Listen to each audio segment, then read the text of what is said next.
Well, hello there. So glad we get to continue our study of the miracles of Jesus, which we are actually rapidly coming to a conclusion of. We are going to be entering into the last couple of weeks of Jesus' life as he is approaching Jerusalem for the final Passover and ultimately his crucifixion and his resurrection.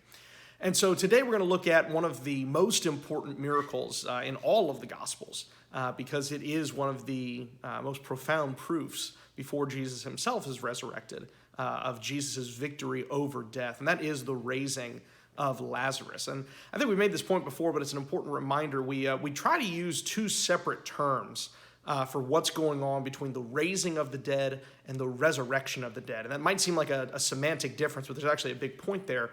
When people are raised from the dead in the Gospels, and there's three instances we know of, the daughter of the synagogue official, we have the widow of Nain's son, and then here in John 11, we're going to have Lazarus. And all three of these people are raised from the dead. We even have Old Testament examples where Elijah and Elisha have raised people from the dead. The distinction between that and the resurrection of Jesus, which is ultimately told by Paul as the first fruits of our resurrection, the proof that we will be resurrected from the dead, is that when someone is raised from the dead, they are restored to this life. They are restored to an earthly life, and they will ultimately die again in a final death. Resurrection is what takes place after that final death, and that resurrection is the resurrection of the body to eternal life. And so there is a distinction between those two terms. Jesus is the only one to date to have resurrected. So these raisings of the dead are not the same thing as Jesus' resurrection, where he overcomes death in finality and will never again die. These raisings of the dead are extremely important miracles. They're showing the power of Jesus over death, but you don't want to confuse those with the resurrection that ultimately we believe Lazarus and all other faithful people will also engage in when Jesus resurrects the dead. And so with that caveat in mind, let's take a look at what's going on here in John chapter 11. We've talked about how John tends to use his miracles a little bit differently than the Synoptic Gospels. He tends to focus on different miracles than the Synoptic Gospels. And so here, this is going to play a big part in John's narrative and ultimately explains in John's terms why Jesus is being killed. So let's go ahead and pick up in John chapter 11. And this is right after, contextually, we're going to see this. This is right after Jesus has made the claim that he is the Son of God, that he and the Father are one. And so the Jews have taken up stones to stone him. They are trying to kill him for this statement. And so Jesus has already definitely caused tempers to flare. He's definitely caused divisions to exist amongst people. There are some that believe his claims, that believe he is the Messiah and the Son of Man. And there are already people who believe he is a blasphemer worthy of death. And so in that context, in John chapter 11, verse 1, it says, "Now a certain man was sick, Lazarus of Bethany, the village of Mary and her sister Martha. And it was the Mary who anointed the Lord with ointment, wiped his feet with her hair, whose brother Lazarus was sick. The sisters therefore sent to him, saying, Lord, behold, he whom you love is sick. But when Jesus heard it, he said, This sickness is not unto death, but for the glory of God, that the Son of God may be glorified by it. Now Jesus loved Martha and her sister and Lazarus. When therefore he heard that he was sick, he stayed there 2 days longer in the place where he was. Then after this he said to the disciples, Let us go to Judea again. The disciples said to him, Rabbi, the Jews were just now seeking to stone you, and are you going there again? Jesus answered, Are there not 12 hours in the day? If anyone walks in the day, he does not stumble, because he sees the light of the world. But if anyone walks in the night, he stumbles, because the light is not in him. This he said, and after that he said to them, Our friend Lazarus has fallen asleep, but I go, that I may awaken him out of sleep. The Lord's disciple therefore said to him, Lord, if he's fallen asleep, he will recover. Now Jesus had spoken of his death, but they thought that he was speaking of literal sleep. Therefore Jesus said plainly to them, Lazarus is dead. And I am glad for your sakes that I was not there, so that you may believe, but let us go to him. Thomas, therefore, who is called Didymus, said to his fellow disciples, Let us also go, that we may die with him. And so in kind of the introduction to this narrative, we are told of Lazarus, who is the brother to Mary and Martha, who are characters we've already been introduced to, two sisters that have cared for Jesus and the disciples and clearly have a very close relationship with Jesus and the disciples. And so it's likely that when Jesus had gone to the Passover previously in Jerusalem, it's likely he had caught up with Mary and Martha, who lived just 2 miles outside of Jerusalem in Bethany. And so this is a dear friend of Jesus. And it's clear from the get-go that there's something going on more than just a sickness. There's something going on more than just this guy has happened to fall ill. Jesus is making it clear that there's something greater going on here, that this sickness is not for the purpose of Lazarus dying, but instead for the glory of Jesus, to prove who he is. And so that's why Jesus, in what might seem initially like kind of a callous thing, stays for a couple of days. He doesn't immediately go to see the sisters. He doesn't immediately go to heal Lazarus. He stays in place for 2 days. And the disciples are even asking, they're like, hey, is this a good idea? And perhaps that's why they didn't object at first, is they realize, hey, Judea is a dangerous place for Jesus to be in right now. This is a place where he almost just got killed recently. Maybe we shouldn't be going to Judea. And Jesus makes it clear, it's like there's 12 hours in the day. While this time of day is here, and he uses that image of day and night frequently, the day is where he walks among men, where he works among them, where he goes amongst them. And while that time of day is there, nobody's going to harm him. Nobody can harm him. We've seen Jesus pass through crowds almost miraculously. We've seen people fail to apprehend him. But now, what Jesus is making clear is that there is coming a time of night. There is coming a time of darkness where it will seem as if the forces of evil have won. He says, but until that happens, we have nothing to fear. And so they go with him, and the disciples clearly are not very convinced of this. But in one of my favorite passages in the Bible, and I think this almost kind of makes more sense of Thomas the apostle's character. Oftentimes we call Thomas doubting Thomas, that he's the one who just, didn't really quite get it. And yet Thomas is the one who, despite all the disciples thinking Jesus is going to go die, he's the one who makes this bold claim, let's go, and let's go die with him. And I think that's just an incredible statement of faith, an incredible statement of we don't really know what's going to happen. We think this may end up in our deaths, but we're not going to abandon him now. We're not going to abandon the teacher in his time of need. And I think that's as much as we sometimes, I think, badmouth the apostles and say, how often they get things wrong, they do understand one thing, that this Jesus is worth following. Now, we're going to see that does falter towards the end of the gospel, but yet we understand why these men were willing ultimately to go even to the end of their lives, to their deaths, in probably 11 out of 12 cases, believing in the Christ and believing that he was the Messiah. And so the story picks up, and it says in verse 17, so when Jesus came, he found that he had already been in the tomb 4 days. Now Bethany was near Jerusalem, about 2 miles off, like we mentioned, and many of the Jews had come to Martha and Mary to console them concerning their brother. Martha, therefore, when she heard that Jesus was coming, went to meet him, but Mary still sat in the house. Martha, therefore, said to Jesus, Lord, if you had been here, my brother would not have died. Even now I know that whatever you ask of God, God will give you. Jesus said to her, your brother shall rise again. Martha said to him, I know that he will rise again in the resurrection of the last day. Jesus said to her, I am the resurrection and the life. He who believes in me shall live even if he dies. And everyone who lives and believes in me shall never die. Do you believe this? She said to him, yes, Lord, I have believed that you are the Christ and the Son of God, even he who comes into the world. And so there's an important note here that notice Martha says that she believes in the resurrection of the last day. And it's important to understand that resurrection was not a new thing that Jesus was introducing. In fact, the Pharisees themselves actually believed that there was going to be a resurrection of the dead. That was one of the big disputes actually between the Pharisees and the Sadducees. We see in Paul's day that the Sadducees are still denying the resurrection. The Pharisees believe in the resurrection. And in a humorous instance, Paul actually kind of pits the two against each other because of that. And they end up having this big old argument about it.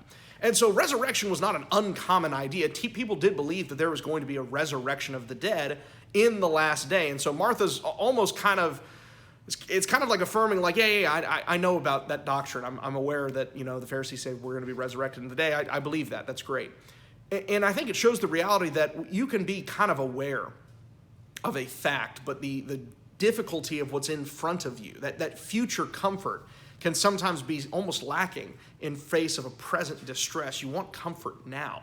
And I think that's what Jesus is trying to reassure her, is that the resurrection is not some far-off, distant, mysterious event. He's saying, I'm the resurrection. I am the life. By believing in me now, you believe truly in the resurrection of the dead to come. And so Jesus is trying to make a profound point that this resurrection is about more than just some distant hope. The resurrection is about the now. The resurrection is about faith in Christ. And so he's tying it very clearly to who he is, that the resurrection and Jesus are intimately linked together. We then see that when she had said this, she went away and called Mary, her sister, saying secretly, "The teacher is here and is calling for you." When she heard it, she arose quickly and was coming to him. Now Jesus had not yet come into the village, but was still in the place where Martha met him. The Jews then who were with her in the house and consoling her, when they saw that Mary rose up quickly and went out, followed her, supposing that she was going to the tomb to weep there.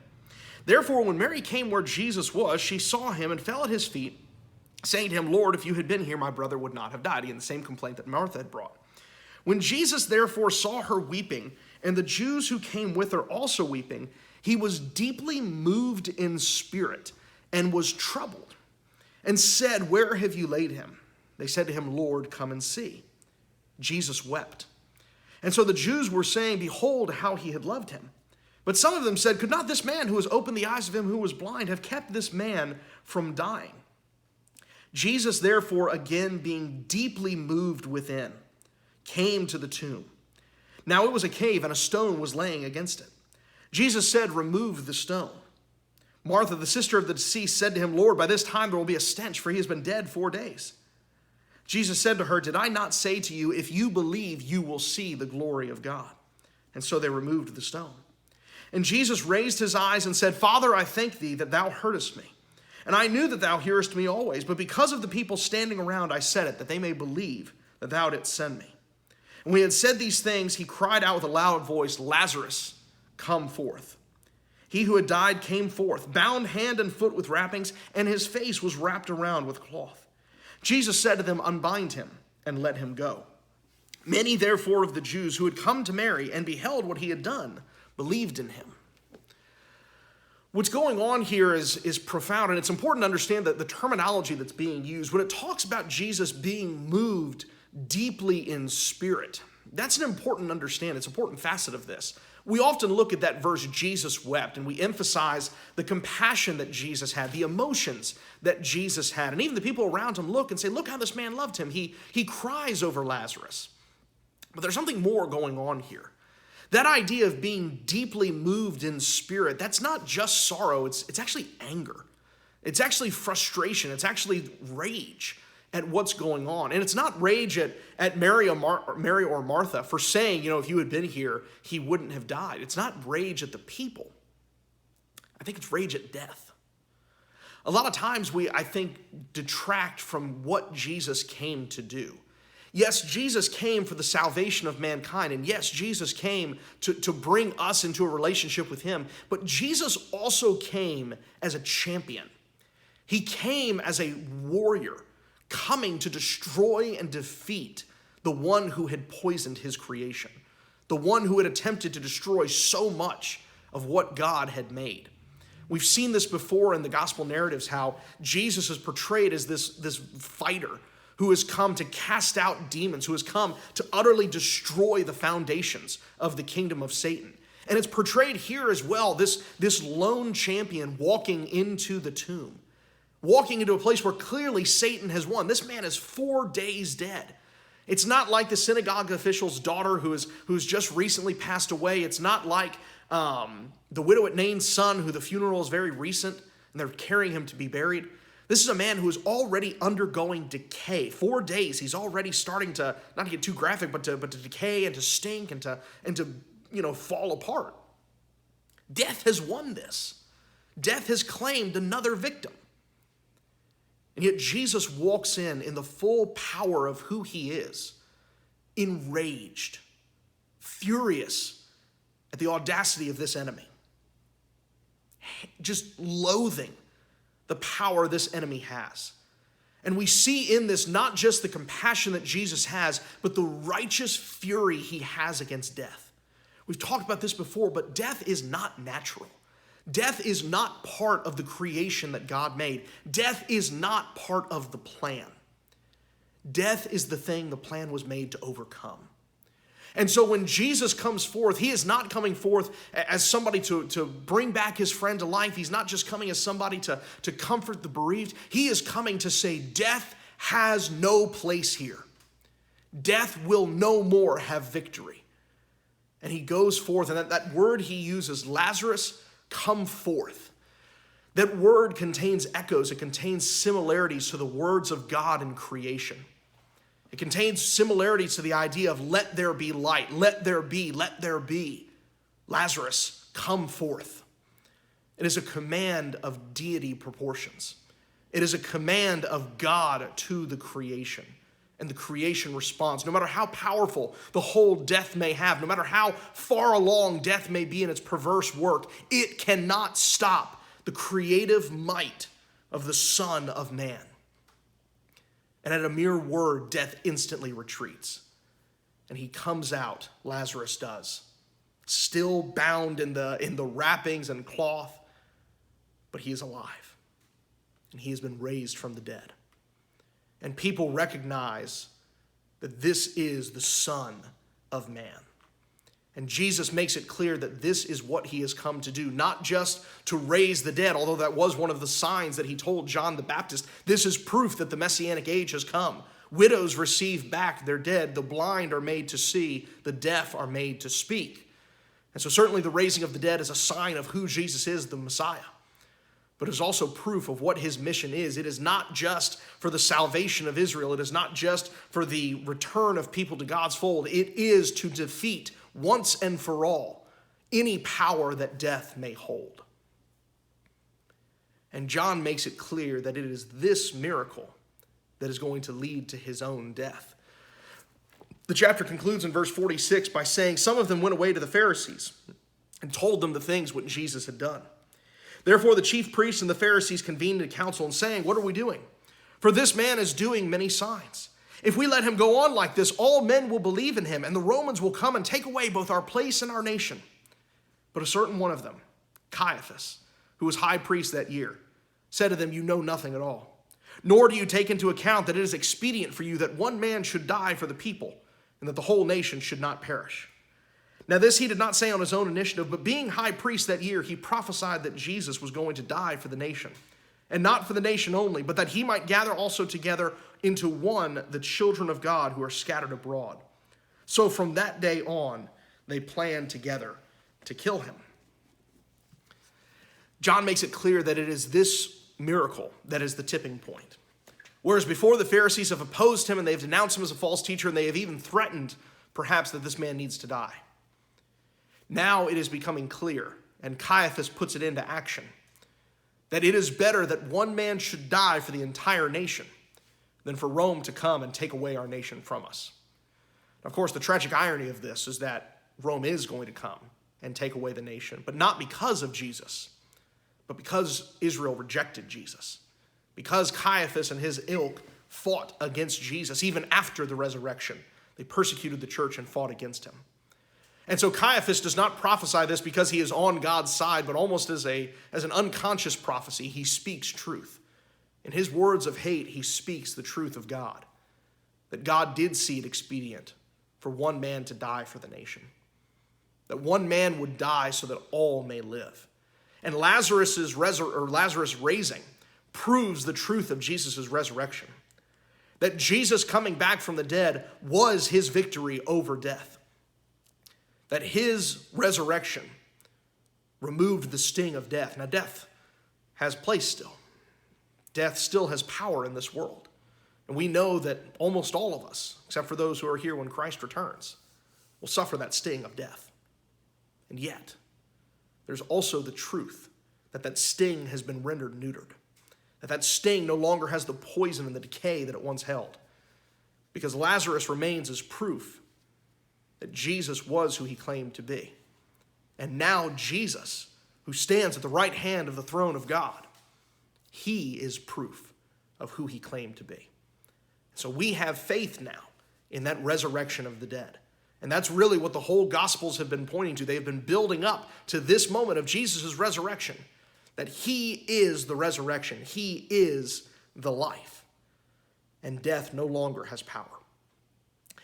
And so this is the point of this miracle, that Jesus, even over a body that has been dead for 4 days, and whether it be 4 days or 4,000 years, it does not matter. Jesus will be able to overcome all stages of death, those who have been lost in the sea, those who have been burned by fire, those who have been dismembered and scattered into dust by long age. Death cannot overcome the will of the Lord. And so it is that hope that we have, that Jesus shall raise us just as he himself was raised. Thank you so much for tuning into this. I do believe this is likely the most important miracle that Jesus performed short of his own resurrection, because it showed to people who he was and why they should hope in him when he himself returned as well. We appreciate so much the continued support of this, continued engagement with this study. Like I said, we're hoping to kind of wrap this up this week, but it has been such a good study. We're thankful for all of you and for all of your efforts in these things. We thank you so much for tuning in. We'll see you again next time.